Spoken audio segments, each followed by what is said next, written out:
त्यांना धर्म बदलावा म्हणून त्यांचा छळ झाला, माझा पक्ष बदलावा म्हणून छळ झाला.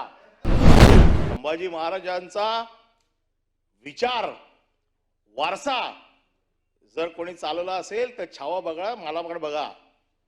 त्यांना धर्म बदलावा म्हणून त्यांचा छळ झाला, माझा पक्ष बदलावा म्हणून छळ झाला. ईडीची नोटीस, ईडीची कारवाई, सीबीआय, इन्कम टॅक्स, एनआय टाकलं नाही ना. मी पण तेवढंच कडक आहे ना.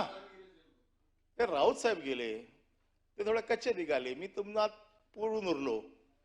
वाक्य ठेवायचं रेकॉर्डवर, पण वाक्य ठेवायचं हे रेकॉर्डवर. नाही, रेकॉर्डवर का ठेवायचंय? आहे वाक्य. काय चुकीचं बोललो मी? माझ्यावरती अनन्य अत्याचार झालेले आहेत, मी सगळं भोगलेलं आहे. पण मी देखील त्यांचा वारसा जपणार आहे. त्यांच्या वारशावरती बोलण्याचा हक्क आहे मला.